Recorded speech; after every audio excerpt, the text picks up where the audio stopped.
Good morning. My name is Paula Anderson. I'm with Paula Anderson Coaching and Consulting, and today we're going to have a short lesson on communicating as a professional. I want to talk a little bit about what communication is. We know that speaking, writing, talking, listening, those are different forms of communication, but there are different mediums that we use in order to communicate with individuals. So we're going to talk about some of those methods. How do we actually communicate with other individuals? So we communicate through print, oral, electronic, digital, and visual. In today's society, we have different types of learners. We have learners that like to focus on what they see. We also have learners that like to focus on what they hear. And then we have learners that are called kinesthetic, which means that they like to actually have a hands-on approach. So whatever your learning style is, that's going to be the method of communication that you're probably going to prefer having. So let's get started learning more about communication. Good communicators. So who do you consider to be a very good communicator? When I listen to individuals such as President Barack Obama or Dr. Martin Luther King, even Steve Harvey, Oprah Winfrey, those are examples of good communicators. Why? Because they're able to connect with their audiences and be able to deliver.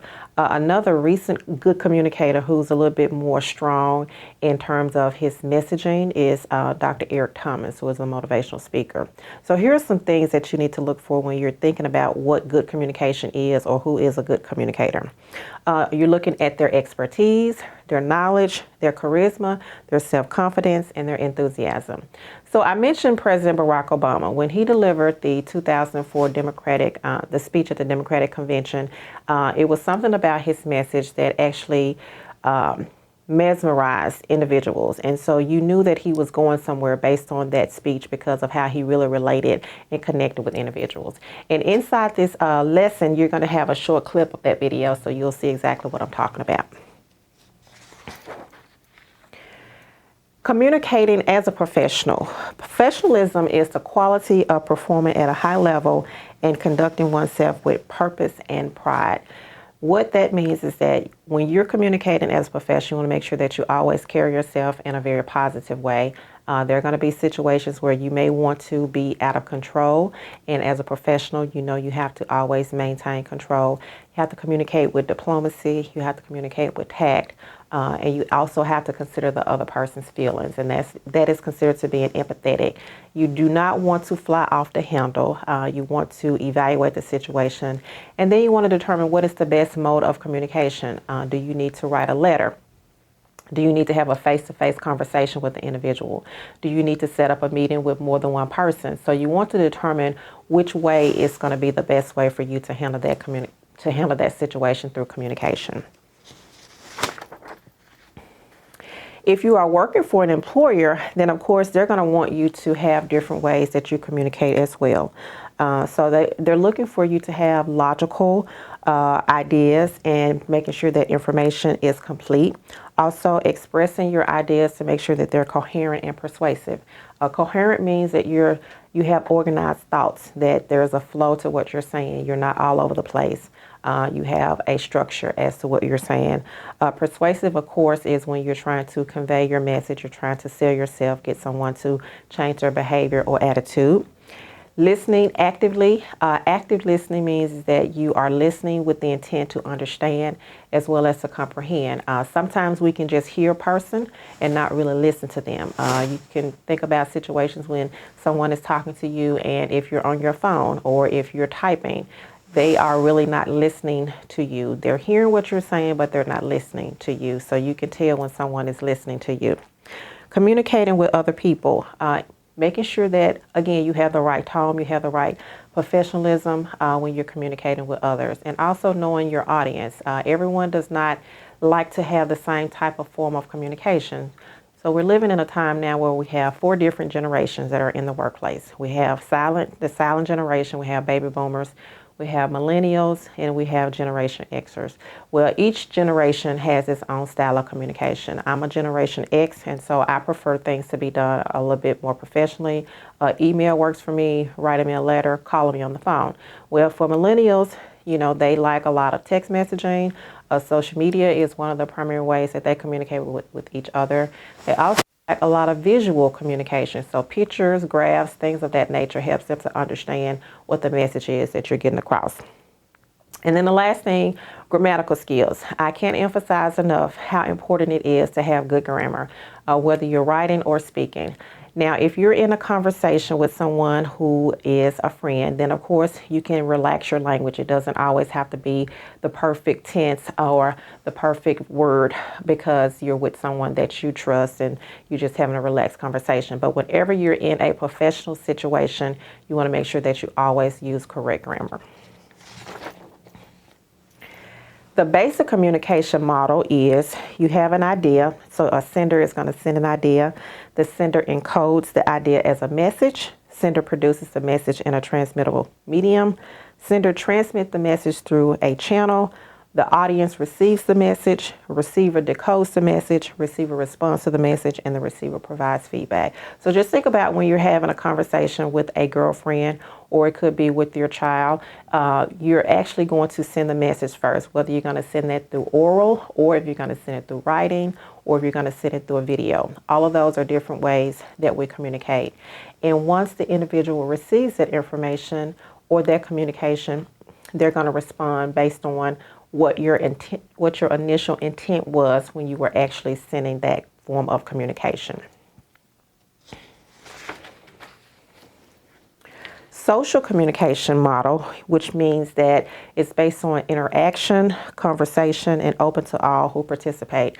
I mentioned earlier that social media is one of the communication platforms that millennials like to use in order to communicate with each other. Well, sometimes that can be a barrier when you are a baby boomer and you're not very tech savvy. And so you may have to be subject to using communication methods that you're not accustomed to. But again, the end goal is to make sure that you're communicating effectively. So you want to make sure that you learn what works for the other person, because the other person is the individual that you're trying to get your message across to. Mobile technologies. Of course, we know cell phones have taken over a lot of our daily activities. So we use our cell phone to take pictures. We use our cell phone to check our email. We use our cell phone to download apps. So we use our cell phones for a lot of different purposes. Now, I have a cell phone. I have an old iPhone, and it serves purposes for me because the only thing that I need to do on it is to text, take pictures, send a few videos, check my email. Got a couple of apps on there. Nothing real, not a whole lot of information, but those are the basic needs that I need for it. So I don't really have to purchase something with a whole lot of bells and whistles at this point. And then you also have a tablet, which is another form of electronic device that gives you more options of maybe writing. Now let's talk about committing to ethical communication. What are ethics? Ethics are acceptable principles of conduct that govern behavior within a society. Now, sometimes we can have different definitions of what ethics are. And my definition is whatever you do when no one else is looking. So if you choose to do something and you feel like that you can get away with it because no one is watching you, then that's not ethical, and that doesn't, and you have no integrity. So that's how you want to measure whether or not something is ethical or you have integrity. Would somebody say something if you were doing that? But also you want to make sure that when you're communicating with others that you don't, do things that are disrespectful, that you practice good grammar as well as effective communication, and that you consider the other person's feelings when you're talking to them.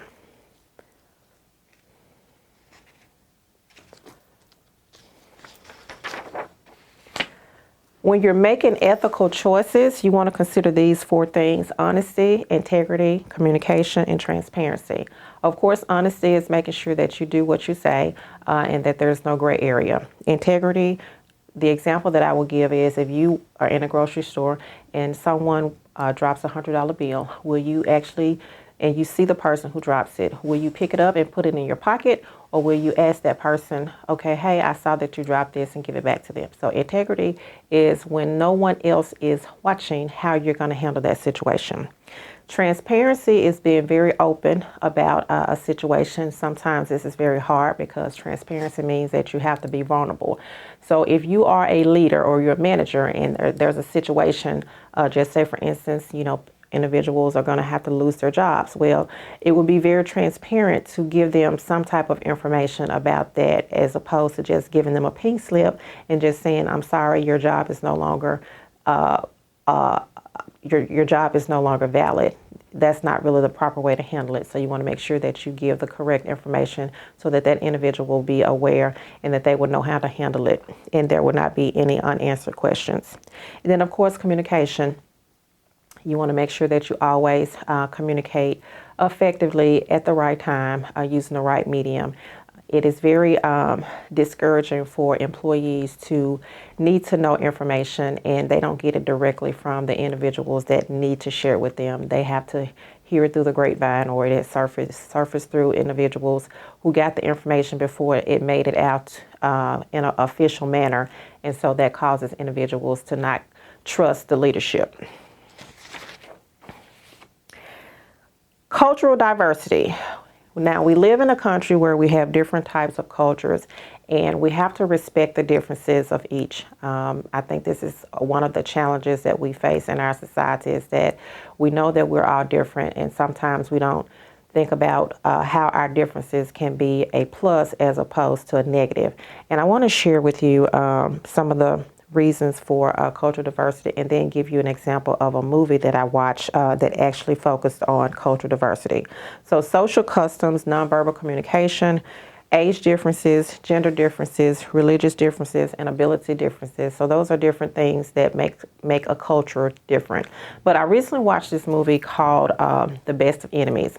And Taraji P. Henson is one of the main characters in there. And in this movie, it talked about how segregation was an issue in 1971, and the school system was not ready for that to occur.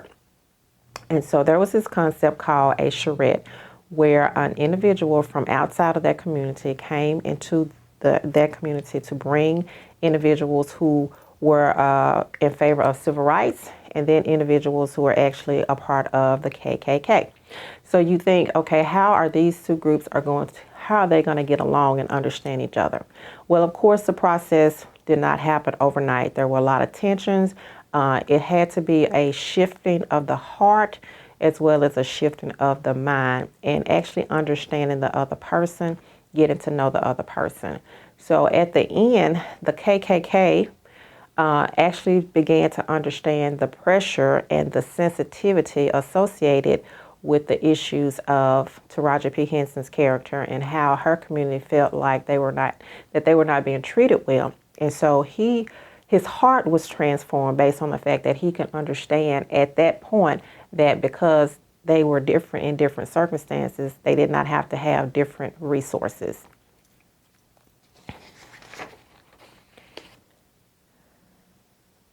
So here's some things that I would like for you to think about as you wrap up, listen to this video, is define communication and explain the importance of effective business communication. Explain what it means to communicate as a professional in a business context. Describe the communication process, model, and how social media are changing the nature of business communication. So thank you so much for listening to this video lecture on communicating as a professional. Stay tuned for more modules about how to communicate.